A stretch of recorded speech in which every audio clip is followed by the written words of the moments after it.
2022. He says the soccer community here in Vermont is very strong, and being part of the green makes it a little flashback to growing up in England. Clubs like this, they are community, they represent the community, and everyone who's in the crowd, in the stand, they want to feel part of it, and I think that's how I felt. Well, they're typically trading. I'm sorry, I didn't hear you. All things considered. Yes. I'm wearing my 26.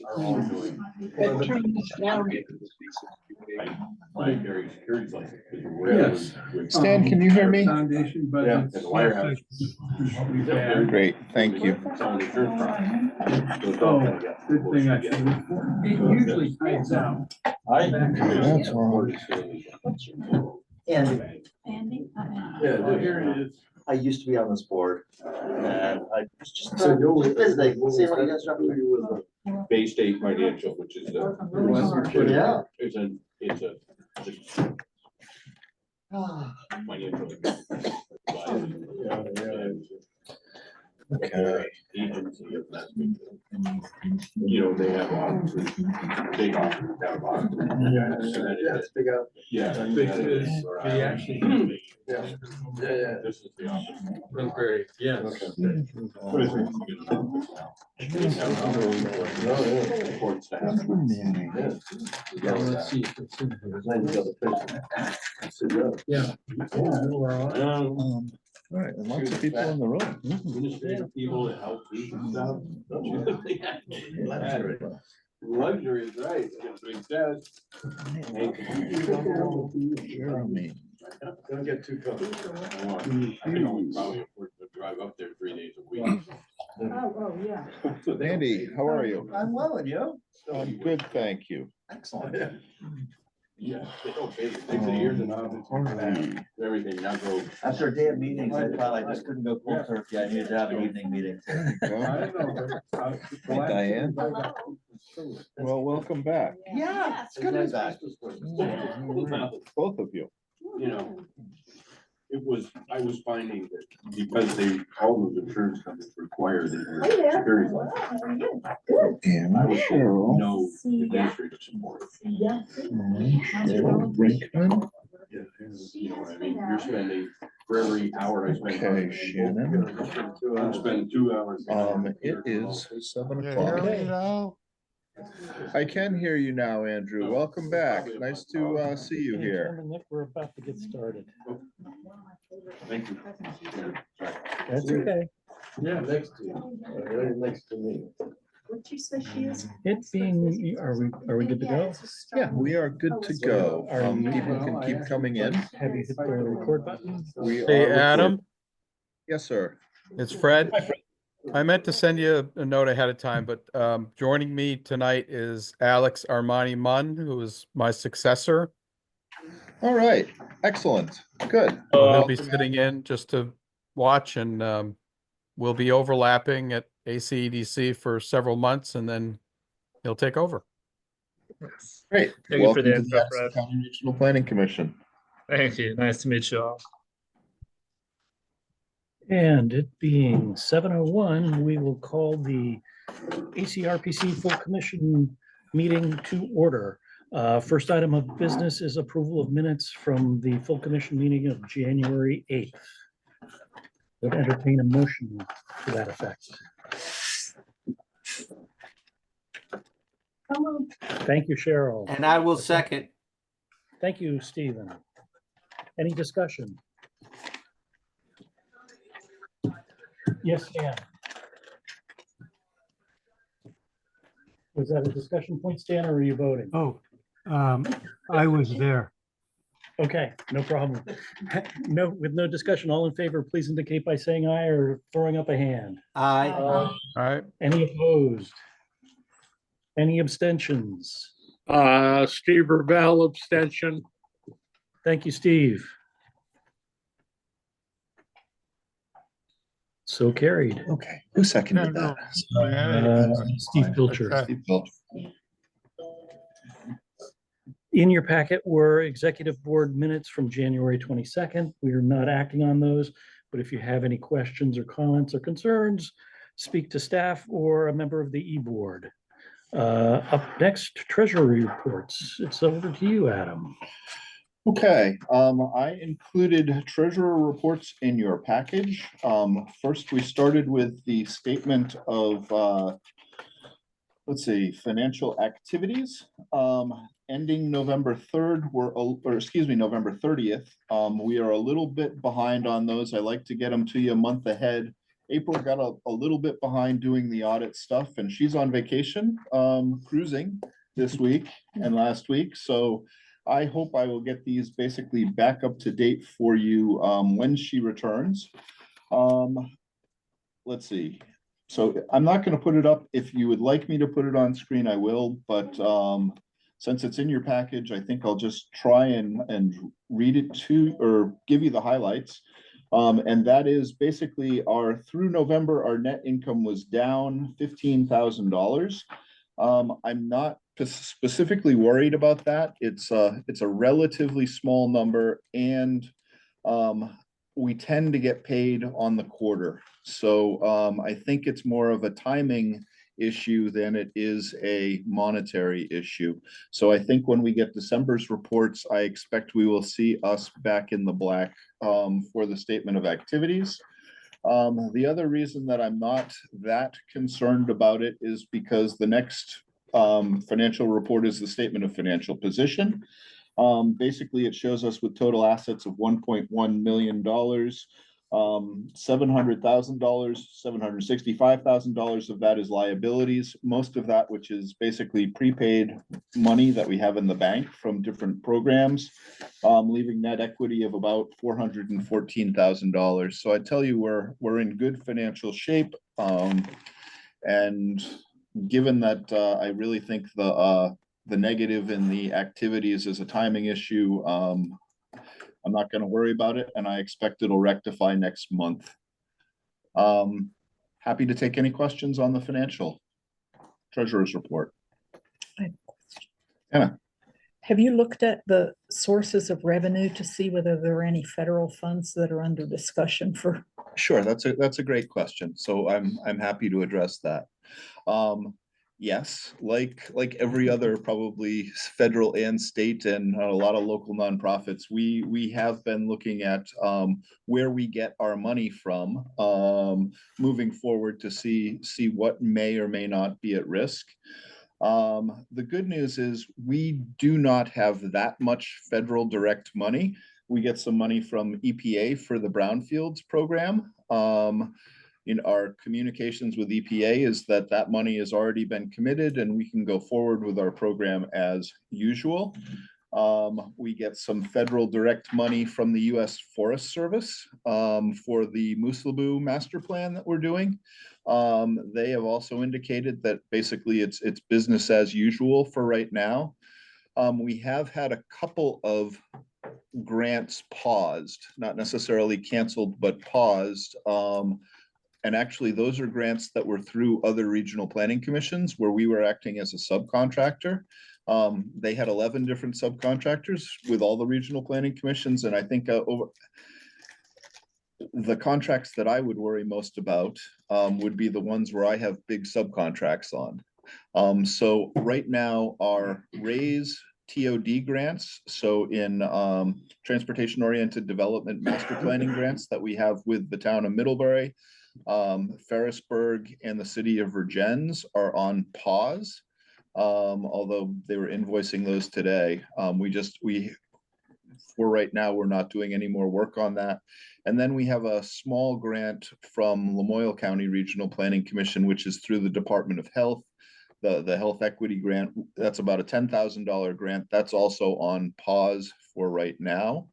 All of the state entities that we get most of our funding through has basically said it's business as usual. So we are moving forward and billing on those as business as usual.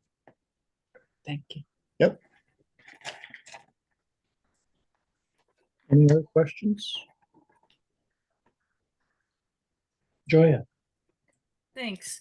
I just had a question on the miscellaneous reimbursable expenses, Adam, that was quite a large number, and I figured it was one, probably attributable to one thing on the statement of financial activities. So those are where our subcontracts go. Yep. The biggest one that's probably reflected under this statement of activity would be our brownfields grant. We have a $500,000 grant from the EPA.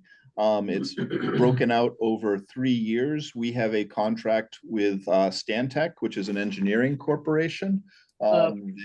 They are doing a number of environmental investigations for us. So they're currently active in Middlebury and Addison.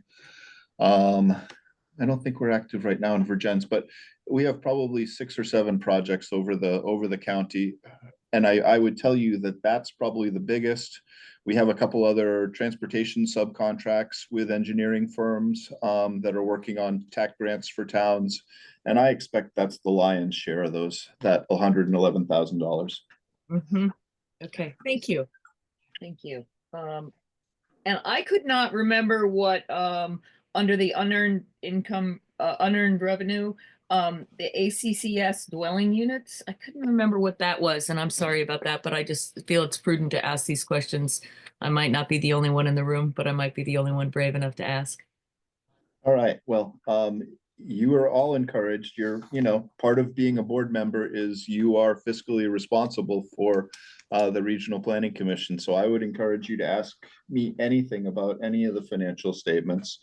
That is, the accessory dwelling units program is a grant. It was for $32,000 we got from St. Stephen's Church to promote accessory dwelling units. We actually pass most of that through as $5,000 subgrants to people that are creating ADUs in Addison County and can satisfy certain financial requirements, basically that they're renting the unit at fair market value or less. So we have given out 2 of those grants. We have enough for 4 of those grants left. So if any of you want to build an ADU, keep that in mind. Awesome, thank you. That was it. And those tap out at $5,000. Anything else? Did you want to hit the statement of financial position at all, or? I thought I did. I did. You may have. I hit it at a very high level. Okay. I would then entertain a motion to accept the treasurer's report as presented. So moved. Thank you, Mr. Steve Pilcher. Pilcher. Second. And a second from Steve Ravel. Any further discussion? All in favor indicate by saying aye or giving a thumbs up or hands up. Aye. Any opposed? Any abstentions? We are good to go. Committee reports. Act 250. I've seen nothing that would warrant a report. Thank you, Steve. Can I? Yeah, please Steve's do. right. He has seen nothing yet. I will tell you that I received a notice of a status conference hearing for February 20th. So coming up for the Vermont gas line, which you all voted that we would basically intervene in and monitor a couple of meetings ago. So I will be attending that status conference on your behalf, and shortly after that, probably put in a basically file a motion requesting to be a party in that case going forward. Thank you. Energy. Yes, Energy met, and we are basically slogging through looking at the enhanced energy plan, the regional enhanced energy plan, to edit that. And we're working with Jolien doing that. So we met just a few days ago, and we'll keep at it. Hopefully we'll get more than, I don't know, a couple pages at a time. But it's a slow process, because it's not only introducing Jolien to the enhanced energy plan, but also, some of this is what we were thinking when we did that. So it's an introduction to Jolien, plus going through it and making edits as we go. Great. So we'll be continuing that for a while. Thank you, Cheryl. Local government, we had a well-attended public hearing on January 15th in Orwell, and we'll be getting into more discussion on that and more details coming up under new business. Natural resources. Natural resources did not meet, and I see Jean Montross on the call or at the meeting tonight, and she'd asked me, the Natural Resources Committee hasn't met in a bit, and she asked me about my plan for that, and I owe her an email. So Jean, I got it. I will talk to you about it. And basically I need the Natural Resources Committee to start working on the natural resources section of the regional plan so that we can have the entire plan done before July of 2026. So you will start meeting soon. It will be with Hannah and probably Janelle. Yes, Adam, hi. I'm glad that we're going to start meeting. I was getting concerned. We have a regular schedule and we should have a report for you at the March meeting. Thank you. TAC. I was there. We had a presentation by Otis Monroe of the Transportation Network Flood Vulnerability. And what he's thinking is how we design bridges and other things like that to be more resilient rather than doing the same old thing, because the same old thing is going to wear out much faster, would be a nice way to put it. It's tied only to natural disasters, not to traffic and safety, because they're covered in a different realm there on it. So the nice thing is that they cited a new bridge down in Brattleboro and others that have improved and will survive longer than I am alive. So we will feel it much longer than I will alive.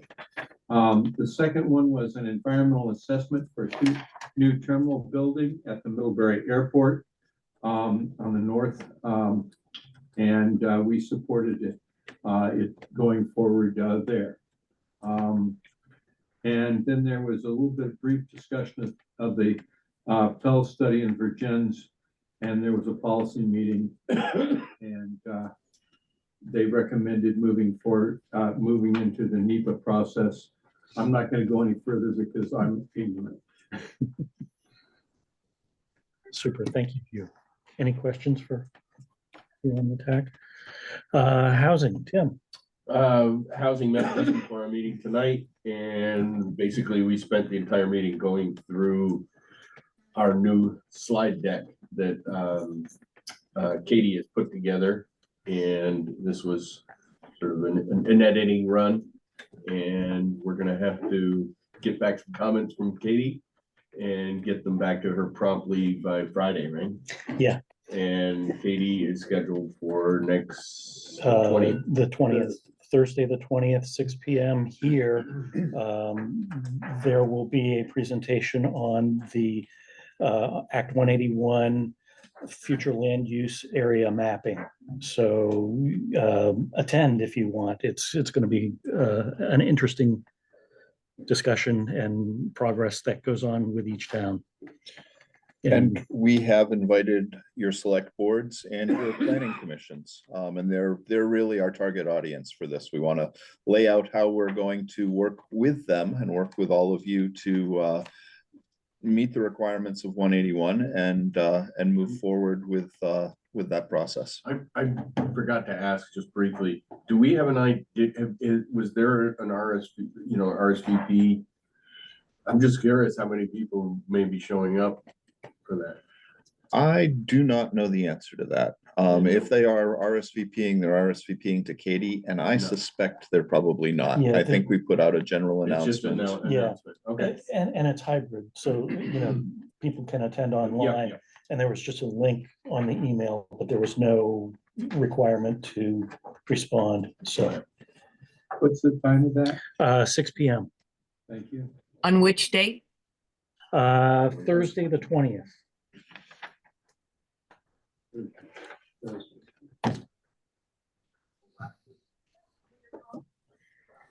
Anything else on that? Economic development. Yeah, we did meet. Oh, no, we didn't. Economic Development didn't meet, but the Brownfields, which is a subcommittee of the Economic Development Committee, did meet.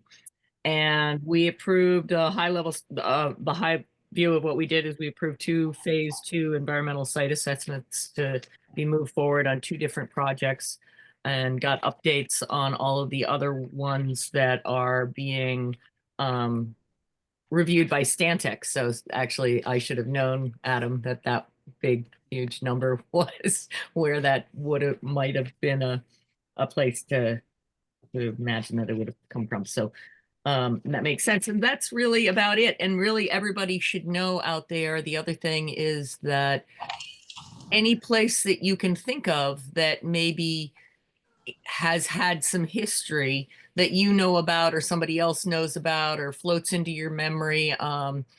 Harvey, I bet you know tons of places that have seen all kinds of disasters.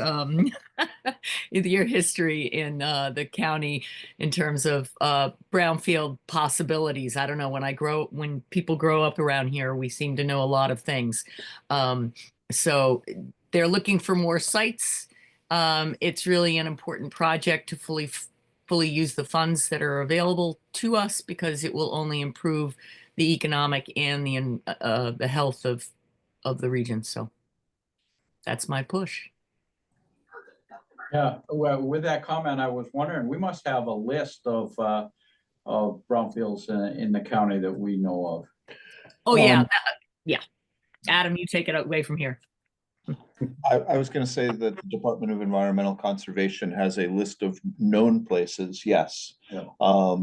And we can also do, new places or potential places with potential contamination if someone wants to check before they buy it. Super. Thank you. Thank you, Joya. Moving on, joint partners, delegate and staff recognition. Let's see. So I'm actually going to start with a little fun news. It's from your chair. So Joe reports that Bridget Andriano was born 6'11", or no, at 6:16 p.m. on 2/10, weighing 8 pounds and 4 ounces. So good news for Joe and his wife. Very nice. Let's see. I also want to introduce one of our new staff members, Rebecca Elder. So there's an article on Rebecca in the newsletter. There's also one on our other 2 new staff members that I introduced to you all last month.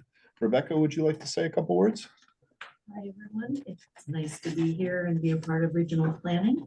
I come here most recently from the town of Starksboro. I was the town administrator there and wore a few other hats, including zoning, and have worked in land use planning and conservation areas for the last 15 plus years. I was at the Vermont Land Trust before the town of Starksboro, and I'm excited to be part of the team. Thank you. Great, thank you.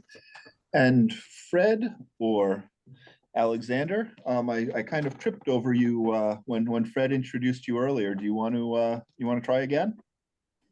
Yeah, thank you. So again, my name's Alex Armani Munn. So this is my first week at the Addison County Economic Development Corporation. As Fred mentioned, we will be doing a bit of an incremental transition. So he'll be staying on through June, and I will have the privilege to learn from him.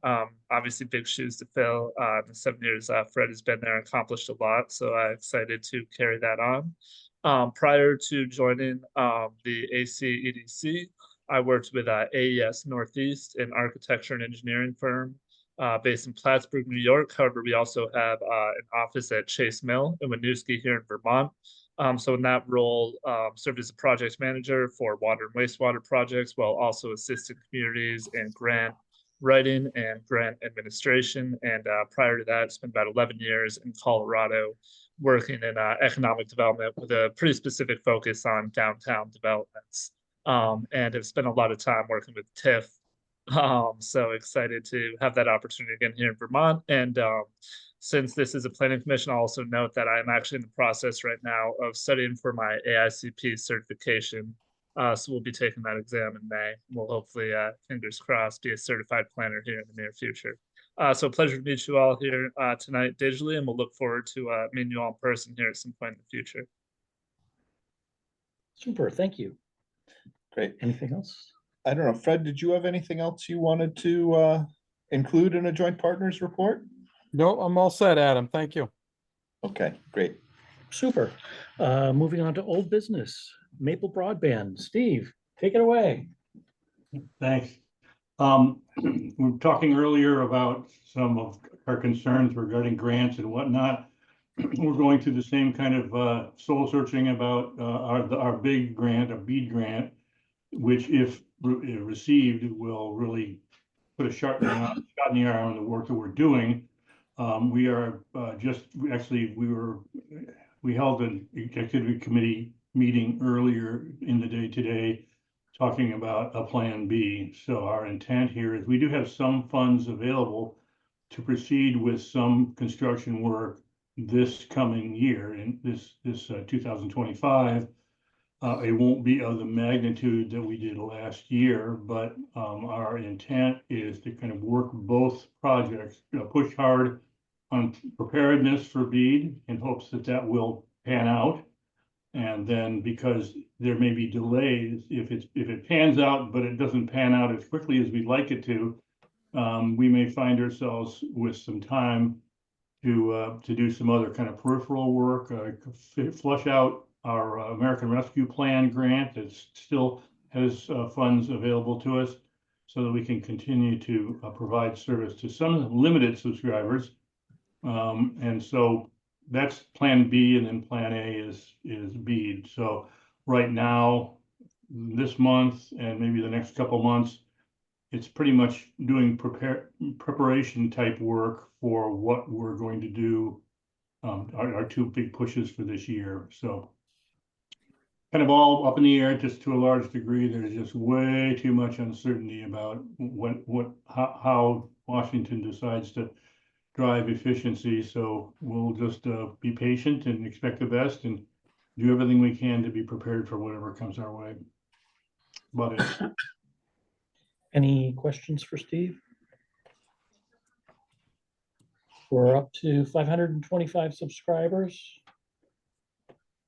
Anything else? Oh, hey, Ed. I want to say that we just hooked up and we like it. Excellent.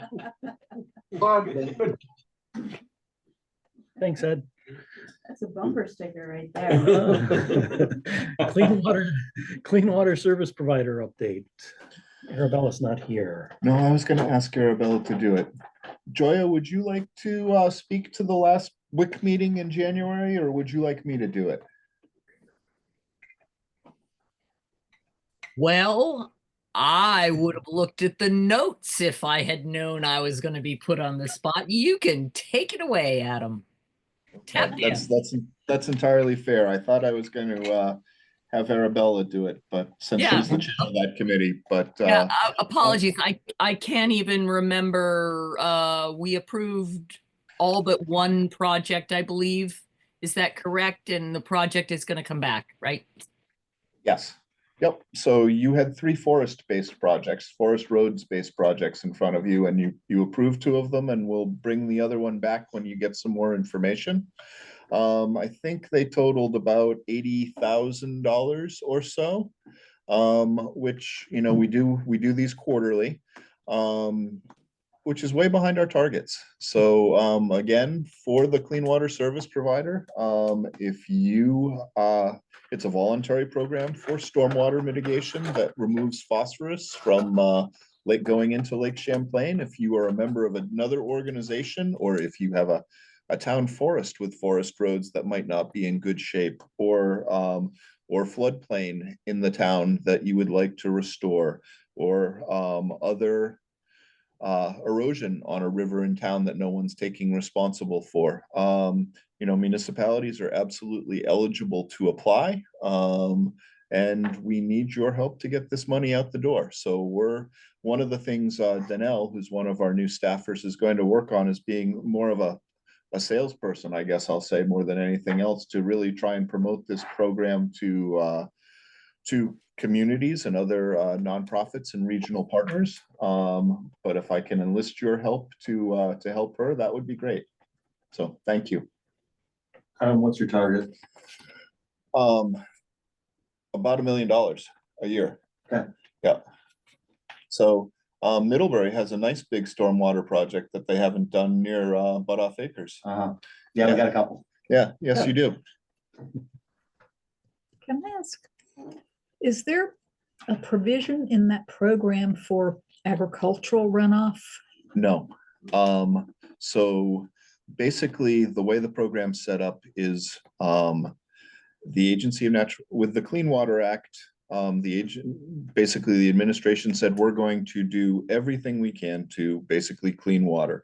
We're going to basically have required agricultural permits. So anything under a required agricultural permit is handled in that sphere. We're going to have basically 3-acre stormwater permits that are required under a permit. Those are handled under permit. We're going to have municipal roads permits. Those are handled, and then we're going to have a program that captures all of the non-permitted activity, so all the voluntary activity, and that's really what the Clean Water Service Provider addresses. That being said, if it's not a required agricultural practice, but may relate to or be downstream of an agricultural area, there's a chance that we can look at it. So for example, at Middlebury College, we are doing a project that is downstream of some agricultural areas between and going towards the Otter Creek. And we're doing work directly on the Otter Creek outside of the agricultural areas. So there are some ways to be creative.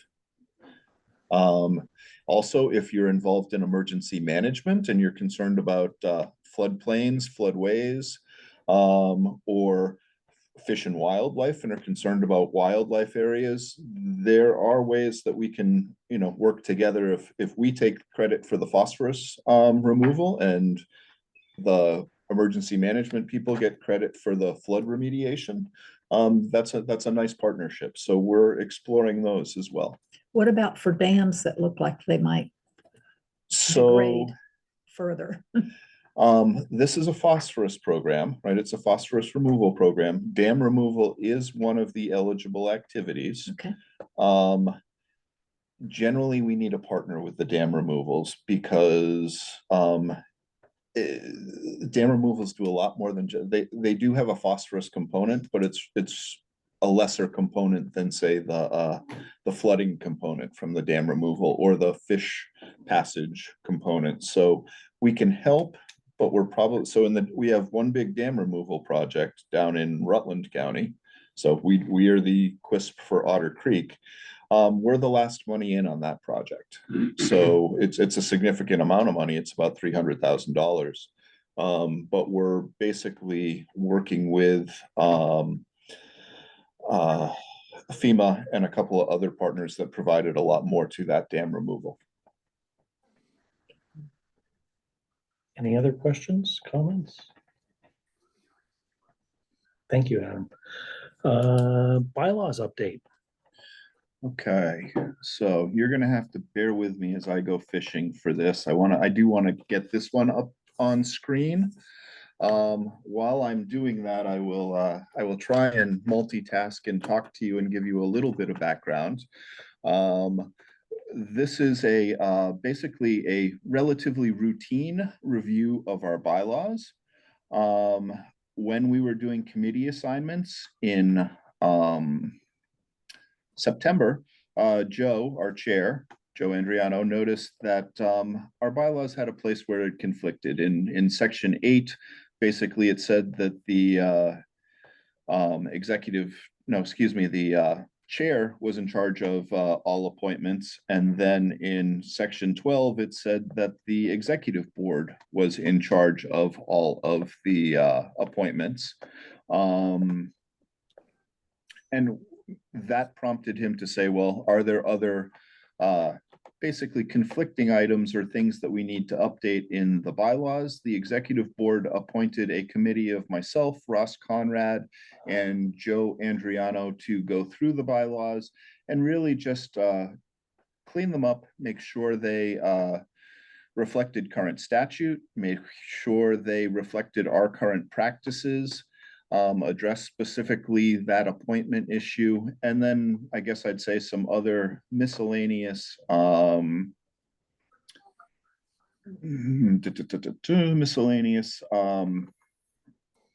administrative corrections. So I don't think there's a lot of a fire, a lot of heat or controversial things in this bylaw update.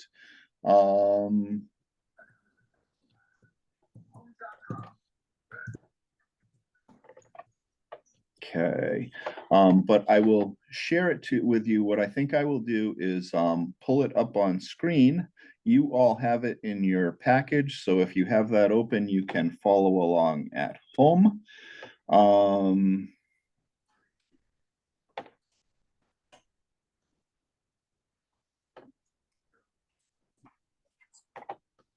Okay. So now I need to go back to my Zoom meeting. Page 12. No.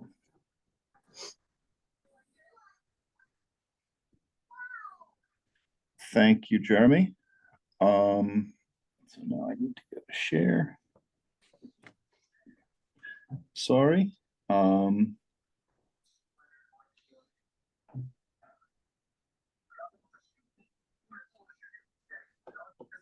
Okay. That's that.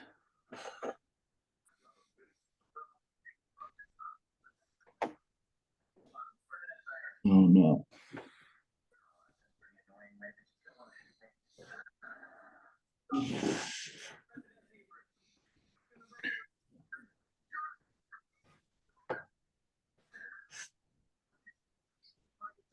Okay, can you all see that?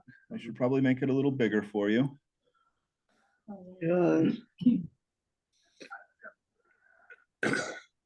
Okay.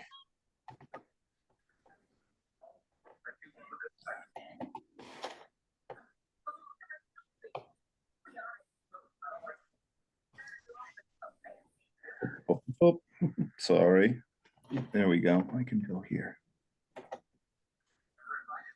While Adam's searching for it, the vote for this is coming up at the March meeting. And in order to change the bylaws, we need 2/3 majority. So please, if your schedule allows, please attend, just to make things a little bit easier. Okay. Can everybody see that? Yes. Okay, great. So you saw a bunch of red before. That's the table of context. It will get cleaned up as after once we vote on these and approve it.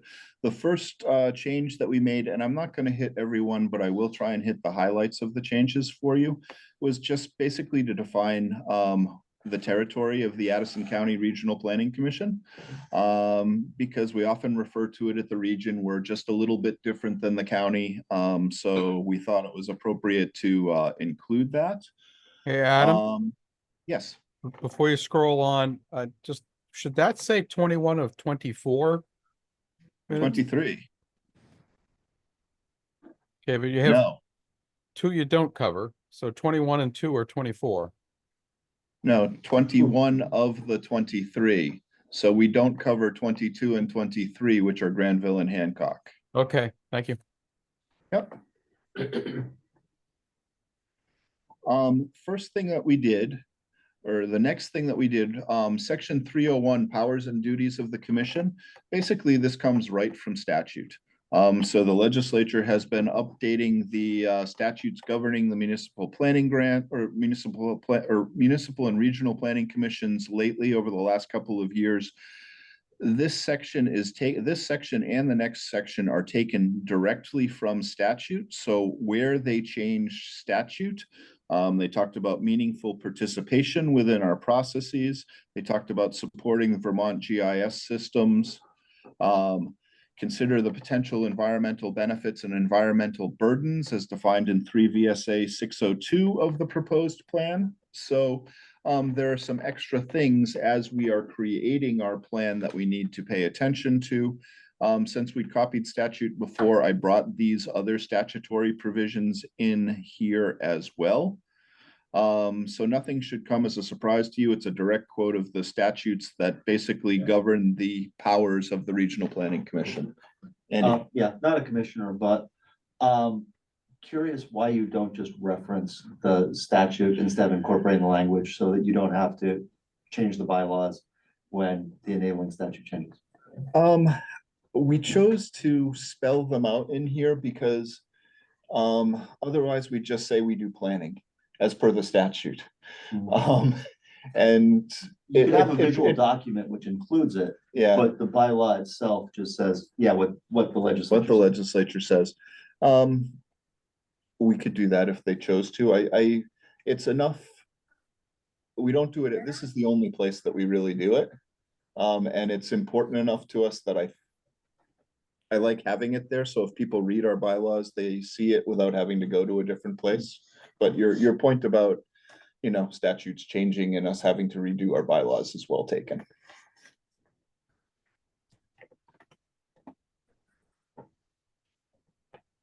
Adam, I don't see where my little hand raising thing disappeared to on this night. But I had a question about number 17. There wasn't any changes there, but I thought that was rather I was perplexed.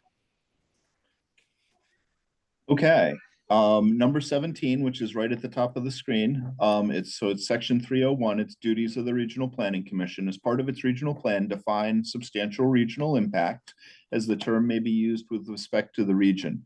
This definition shall be given due consideration or substantial deference. We understand that from the statutes, where relevant in state regulatory proceedings.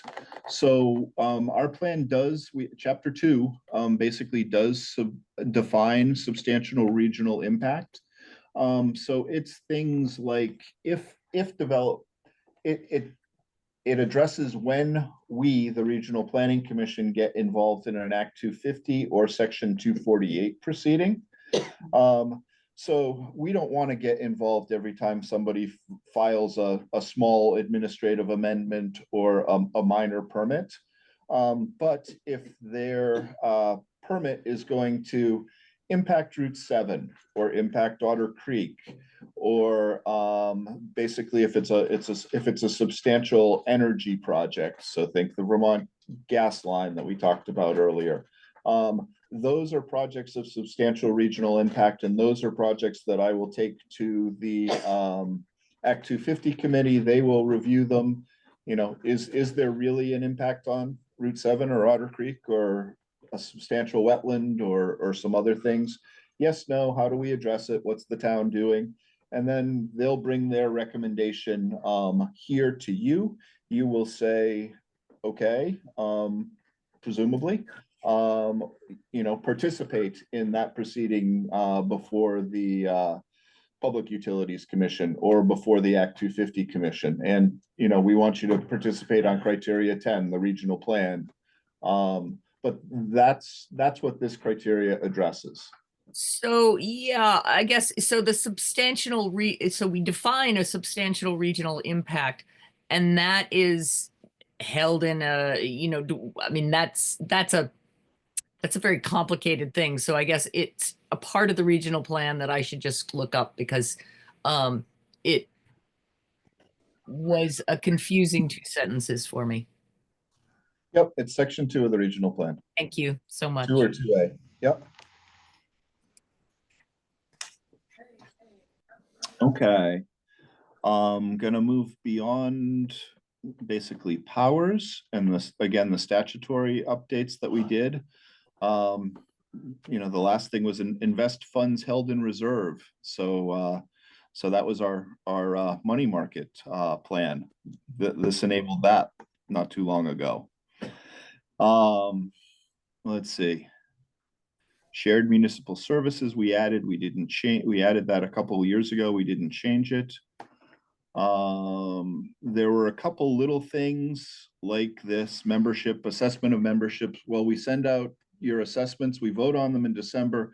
We send them out in June and or for July 1st. And then we changed it to reflect our actual practice. We would like your towns to pay the assessments within 30 days of the beginning of the new fiscal year. So kind of small, but again, reflecting our actual practices.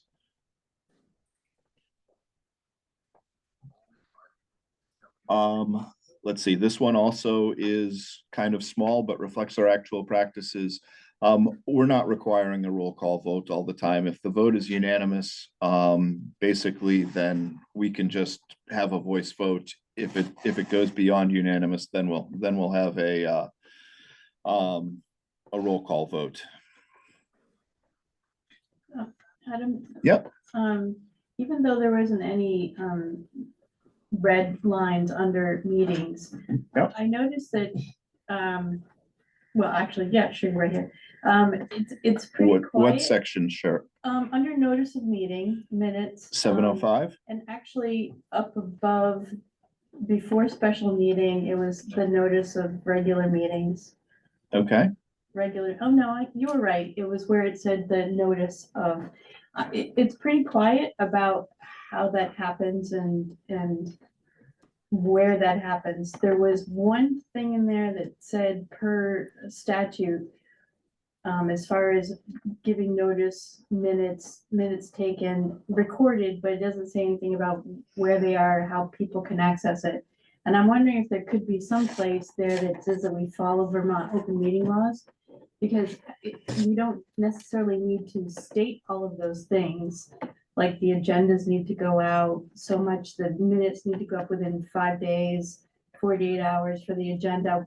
We don't necessarily need to say all of those details, but I think we should say that we follow the Vermont open meeting laws, and then as those things change, because they have, then we don't need to put in the specifics. But it's pretty quiet about that, and I was thinking if we just added that, and I had a section, but I don't know where that would be. Okay, so I think that sounds like a good suggestion, Cheryl. So unless someone objects, I will work with Cheryl, find a place and insert it for your, basically your review and vote next meeting. Sure. 701. Okay. Well, I don't know if we're required, but I'm select boards and city council were required to have some training on Vermont open meeting laws recently. We did it with the Secretary of did. State in Yeah. June. Yeah, we Yes. did. So this section 802 powers and duties of officers, this was the place where our bylaws conflicted with one another. So this was the one that Joe led us to actually do this. We ultimately decided our practice has been for many years that the executive board works together and appoints committees. So we changed the language here from appoint to lead the executive board in its deliberations to appoint the chair and memberships of committees. And then reference where it conflicted in section 1201. So we also changed the duties of the treasurer to basically oversee staff rather than do things directly, because it reflects our practice. We took out the section on the Council of Regional Commissions because it hasn't existed since the 1990s. This referenced the Council of Regional Commissions too, and appointing our membership to it. Just fiscal year, a little small cleanup. Committee requests are what we do. We ask you for basically what committee you'd like to be on. Ask you to get that to us in the summertime, and then the e-board reviews it and produces things in September. So we changed that to reflect that. Committees report directly to the commission, so we changed that to reflect our current practice. And that's basically all of the changes to the bylaws. So like I say, a number of little housekeeping things, not a lot of fire there. Does anybody have any other questions on the bylaws?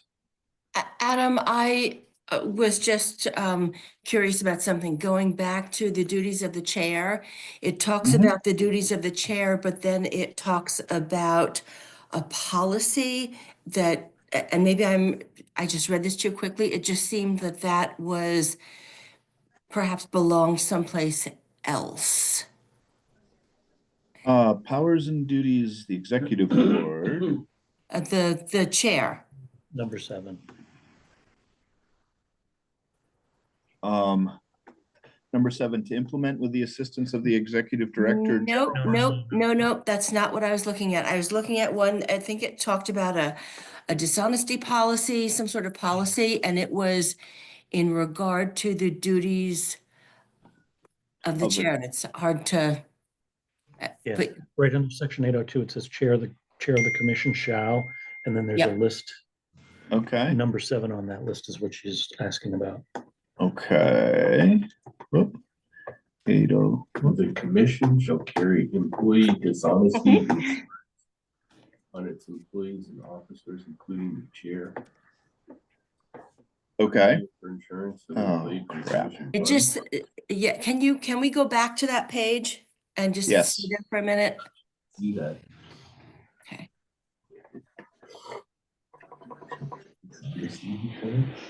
We do. Yeah, we should. Dishonest. Yes, we do. I was curious about Interesting wording. that. So basically, if an employee is, yeah. It just seemed that it was out of place from what I saw as it sort of whizzed by me. And I'm sorry that I didn't. No, that's okay. Oh, rats. I think there were 2 places actually that it mentioned something about buying insurance, and I think I remember seeing that it referenced. Right below the treasurer.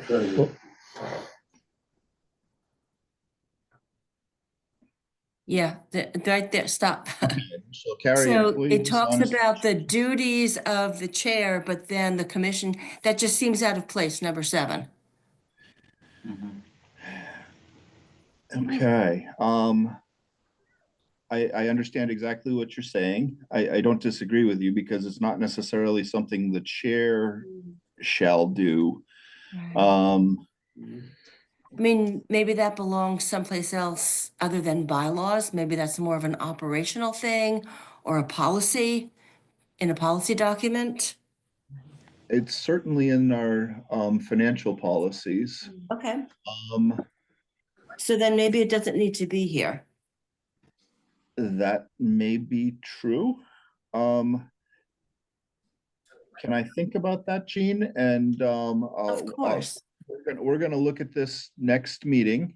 Okay. And I'm gonna ask you to vote on it next meeting, and I will specifically address a proposed, I'll make a proposed remedy to this. It may be take it out and make sure it's in the financial policy. It may be to move it to another place. I'm not sure yet.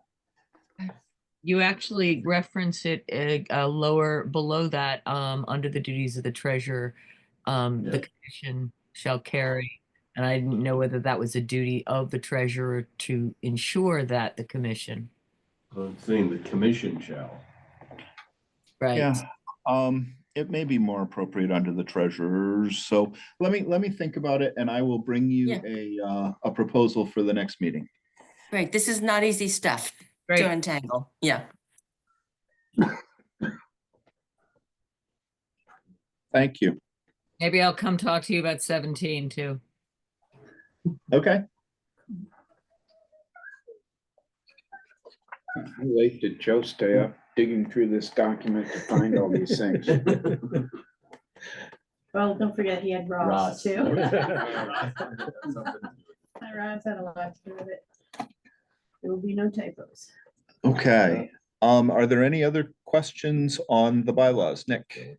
Under 501, you changed the date for the members to pay out. Yep. You used July 30th. Yep. Not 31st. Oh, I could use 31st. I just made it 30 days after. Day? Absolutely, we can give you till July 31st. I don't think, as long as no one objects, we can give you to July 31st and make it 31 days. I mean, these are big dollar amounts that they're having to pay, you know. Any other thoughts or suggestions about the bylaws? Okay, these will come back to you next meeting and we will be asking you for a vote at that time. Thank you. Any other old business? Moving on to new business. A vote to confirm the town of Orwell's planning process and regionally approve its town plan. So the local government committee met with the Orwell Planning Commission on Wednesday, January 15th. It was a pretty well-attended public hearing. It was a very good plan. I'll ask either Diane or Jennifer if they have any comments that they'd like to make. They were both in attendance.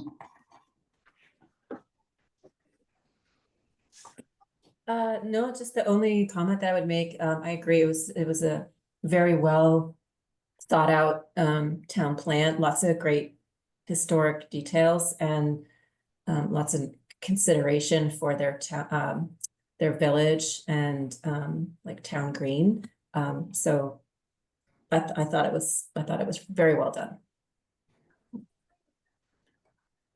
And anything? Same thing. Okay. As Lester's gonna be going through the process, I'm reading everybody else's going, what can I take from here? Exactly. That's part of the process for that. And the staff review confirmed that everything in the plan met state statute and best practices. So the local government committee's recommendation is that the full commission confirm the town of Orwell's planning process and regionally approve its town plan. And I would entertain a motion to that effect. So moved. Thank you, Jeremy. Can I get a second? Thank you, Nick. Nick beat you, Steve, sorry. All in favor, please indicate by saying aye or giving a hand or thumbs up. Aye. Any opposed? Any abstentions? There you have it.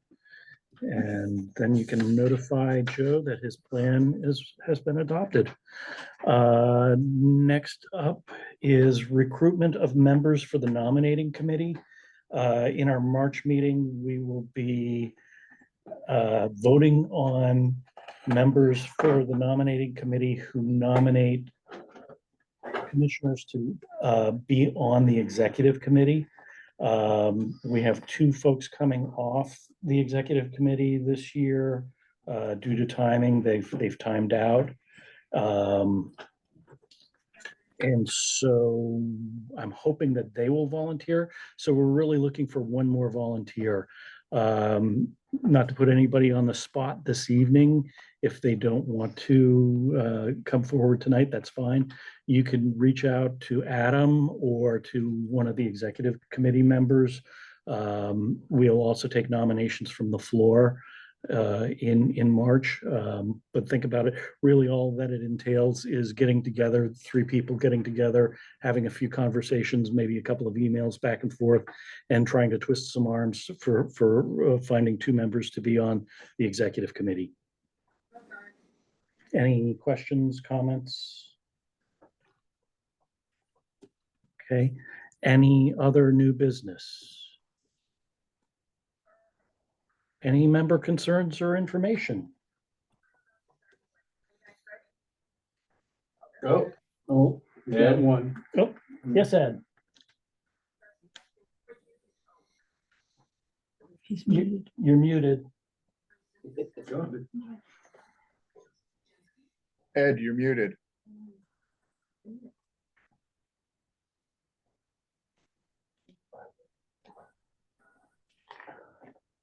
Ed, we can't hear you. Yeah. There we go. Wow. Yes.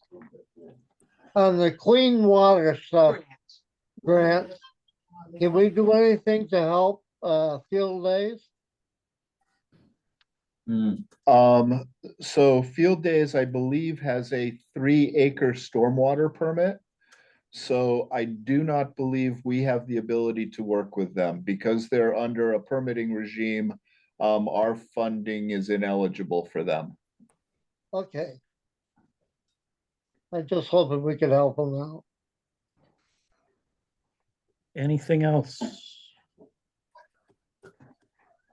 Where's Peter when we need him?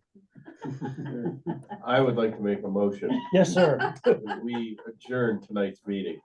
Can I have a second? Second. All in favor? Let's get out of here. Thank you, one and all. And it's Night out. 7:57. Great. Thank you, Shannon. Thank you all. Good night. No, I was on our procedures. There's a no worry about.